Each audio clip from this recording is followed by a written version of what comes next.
We'd like to welcome everybody back. We're going to have the Q&A session has been happening in written form. So I'm going to read out what we have already for relevant questions that have been answered. And just so everyone knows, this recording will be available. It will be posted along with transcripts and links of the presentations and the studies that were cited. So I'm going to read them out and then see if there's any left. Question: can you speak on the recent findings that have come out about T-cell depletion as a possible mechanism behind long COVID and the long-term implications of that? Michael Peluso wrote, great question. There are some studies suggesting that T-cells can be involved in long COVID, but too soon to know exactly what's going on. It's possible that there is a less robust immune response causing long COVID. Also, it is possible there is an over-exuberant response. Question: is there any investigation on long COVID and HIV for the aging? Answer from Dr. Peluso: this is a great question. We've been working with one of our HIV aging specialists in our local study.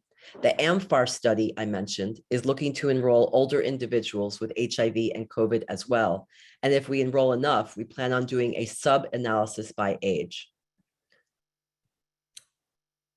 The links to two studies have been posted in the Q&A, the two studies that Dr. Peluso referenced. One is the NIH RECOVER study, and one is the AMFAR COVID HIV study. And then we have a question that is in Spanish that I will read in English. We have it translated, but first I'm wondering, Gabriel, would you like to read in Spanish with the answer? The answer, yeah, la respuesta para la pregunta de Rosa, que es de una asociación que se llama Liquidambar.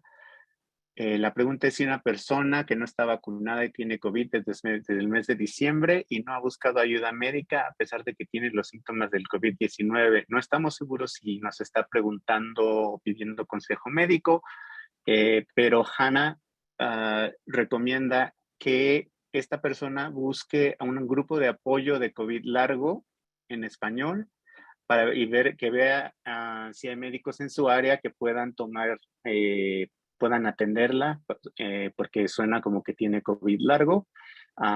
Y en estos grupos generalmente los pacientes se avisan entre ellos mismos si han avalado o no, o qué trato han recibido de parte de los médicos.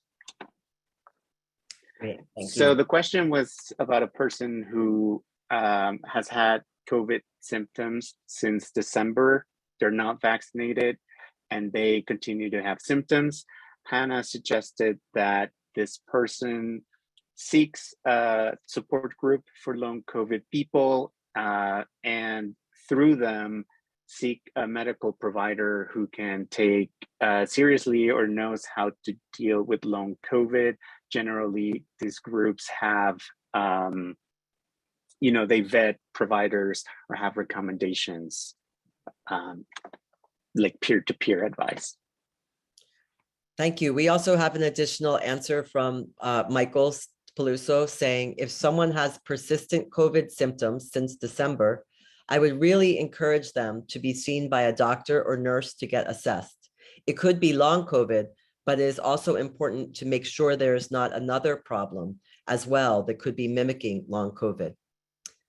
And then we have another question with an answer. I am a person living with HIV and also have had long COVID for over a year now. Are there any ideas about how much longer my recovery will take? And from Michael Peluso says, I wish we had a clear answer for you. Many people will continue to get better over time. You should try to work with your doctor to make sure there isn't another easily fixable problem that's contributing to your symptoms. I hope you feel better over time.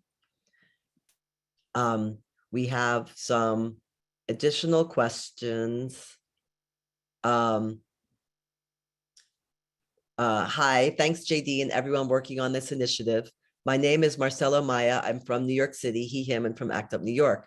I've heard many times the word advocacy, and certainly that is excellent. And COVID-19 limitations don't affect advocacy as it affects activism. Yet it was activism which radically changed the course of the HIV epidemic. We must redefine activism for COVID. How do we do that? I think we're going to hold that one for now. A great question. And there's a question about, is there a way to support? Oh, go ahead. Sorry, the question about advocacy might get answered in the next block. Yeah. And then we have a question about, is there a Zelle, PayPal, or Cash App to send money to, or where do we recommend that money gets sent? So we can put in the chat where you can make contributions to patient-led research collaborative. And then also we can send out in the notes that we'll send out tomorrow. We'll send information if people would like to support the National Network for Long COVID Justice, how to do that. Okay.